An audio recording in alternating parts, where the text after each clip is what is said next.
Yeah. and put it back in a different spot, because unless you're going to measure it with a vernier and try and get it exactly right, you need to remeasure it because it's True. different, right? Yeah.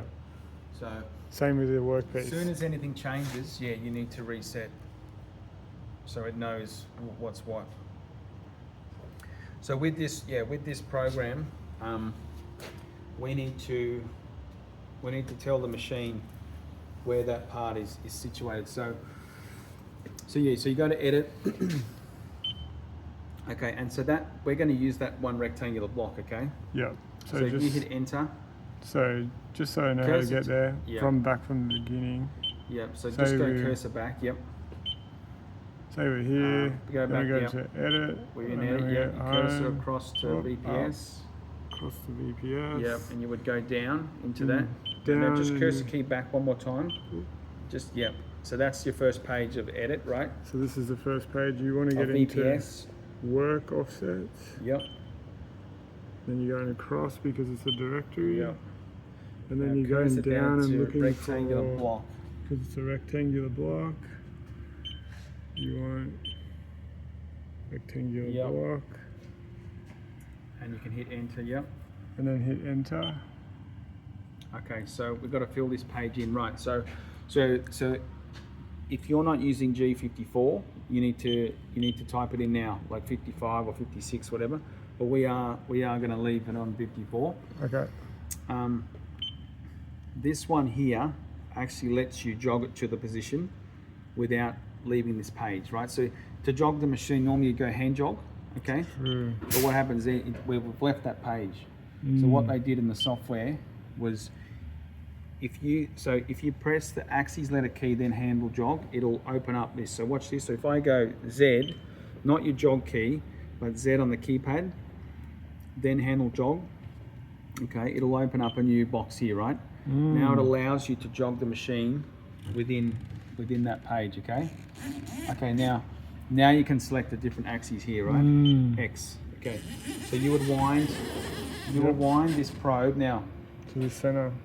When you're jogging this machine around, if you crash this into the job, it will break it, right? So it's got a fair bit of movement, okay? But that's a little ceramic tube and a ruby, so they will break. Yeah, I've got spares, but yeah, the idea is to try and not to break it. Yeah, so you'd go hand jog, Y, come down in Z. Now, this fastest increment has got a fair bit of run on, right? So when you get close to the job, it's a good habit to just go to the third one from the left, which is a bit slower, okay? And it's a bit more control. So again, come within about 10 mil from the top. Now you need to center it, right? I'm just going to eyeball it, okay? I'm going to say about there. Now, okay, we go back to our page. So we've done our jogging, okay?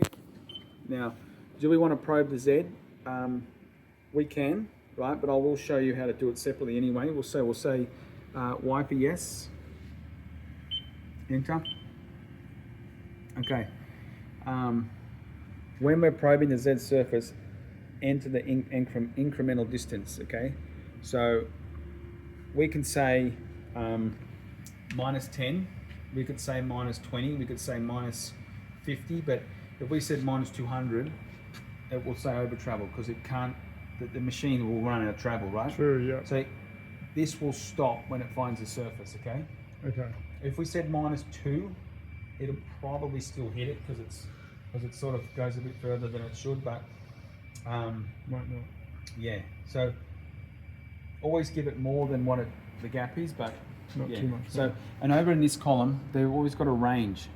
So sometimes you think, oh, it's 10 mil, but it's minus 10 because it's traveling in the minus direction. True. So if you come and look at this ranges, it'll give you a suggestion of what. See, this one's positive value. Oh yeah. So right, so if you type in minus 10, now it's already got it there, right? Yeah. But you just type it over again. And okay, yeah. All right, so decimal required, right? Always give decimal point. Okay, enter. Okay, right, so that's done. Now cursor down to the next line. Right, so it's saying, it says enter the approximate length in X, okay? Now, I think that is correct, 115, Because you're. that block, yeah. Yep. So you can just cursor down. Yep. Okay, now it's 82. saying the Y. Now, I think it is 82. Yep. These values are still there from before, okay? Yep. And before being, wow, probably 3 weeks ago, you know? So, Yep. yeah.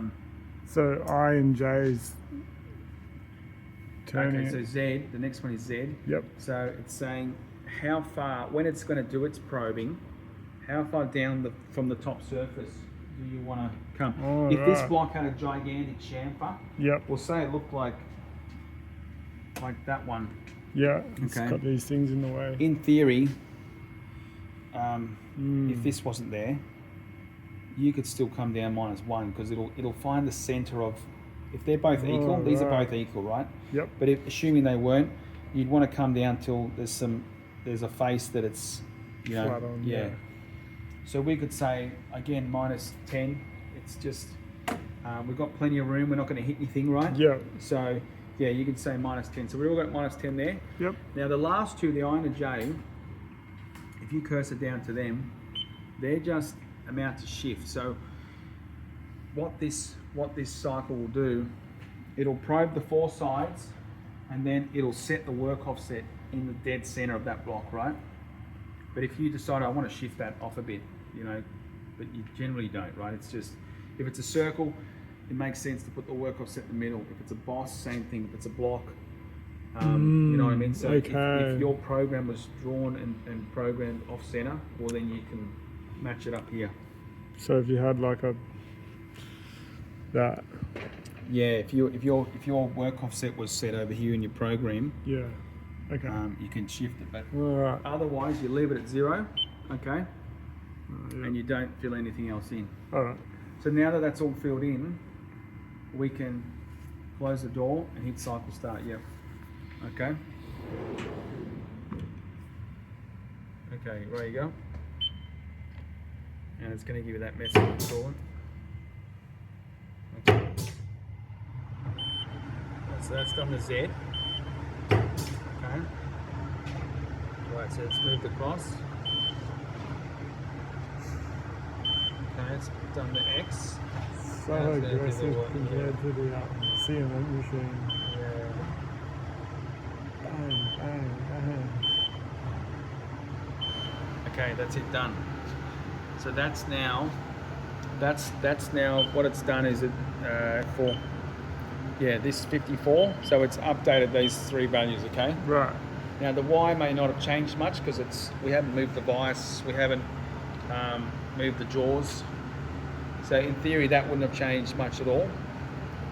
Okay, but the X might have because we've Could just be a dropped it in, millimeter, yeah. Yeah, to the side. And the Z wouldn't have changed much, but if that material is thicker than the last piece, like you know, it could have changed by a few microns. Anyway, True. so that work offset's now set. Okay, so All right.